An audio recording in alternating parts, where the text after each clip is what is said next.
Ano nga ba ang mangyayari kapag sosobrahan ng isang tao ang iniinom niyang tubig?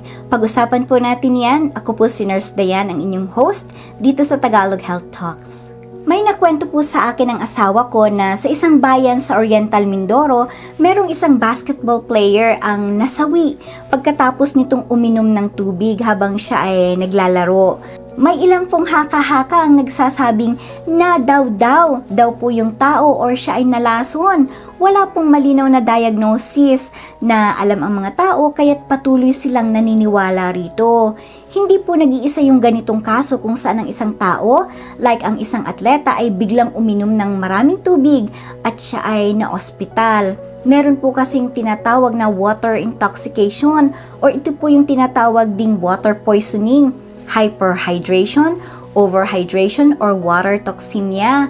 Nangyayari po ito kapag biglang uminom ng sobrang tubig ang isang tao. Mas malimit po itong maranasan ng mga taong lumalahok sa mga sporting events at doon sa mga taong sumasailalim sa military training.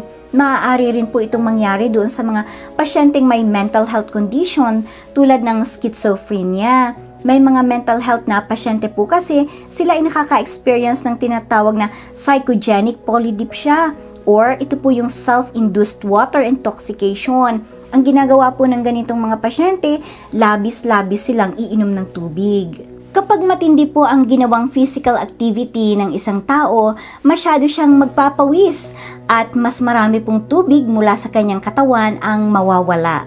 Naturally, ang mangyayari po ay makaka-perceive ang kanyang katawan ng matinding pagkauhaw at kung sobrang ma-overwhelmed ang kanyang kidneys mula sa pag-inom ng sobrang tubig, ito ay may tendency na magresulta sa tinatawag po nating water intoxication. Ang atin pong kidneys or ang ating bato ay kayang makapaglabas ng excess na 20 to 28 liters ng excess na fluids kada araw.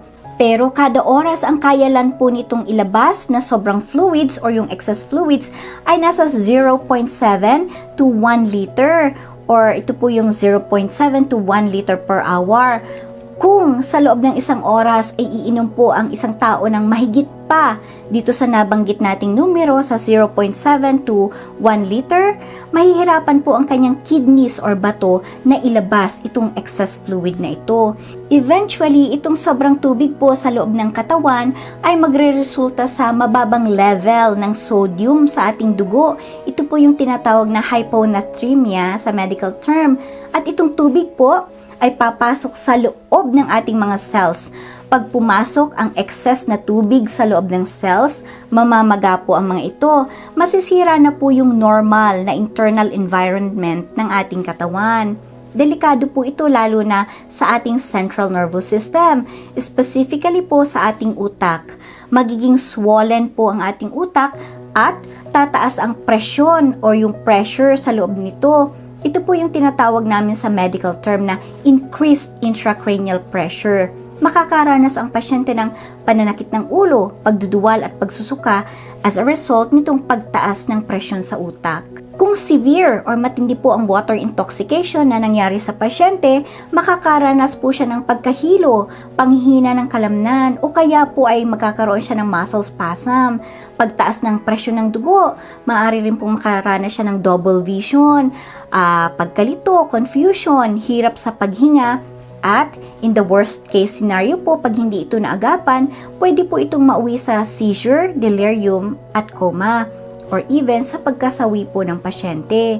Kaya tandaan po, hindi po makakabuti sa atin ang biglang pag-inom ng tubig ng mahigit pa sa 0.7 na litro sa loob ng isang oras sapagkat ito po ay may kaakibat na panganib.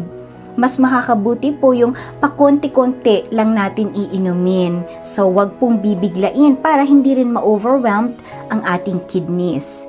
Kung nagustuhan niyo po itong aming video at nais niyo pa pong makapanood pa ng iba pang Tagalog health videos, paki-like lang po at mag-subscribe dito sa aming channel, dito po sa Tagalog Health Talks. Muli po, ako po si Nurse Dayan at ako rin po ang creator ng Tagalog Inspirational Talks at maraming salamat po sa inyong panunood.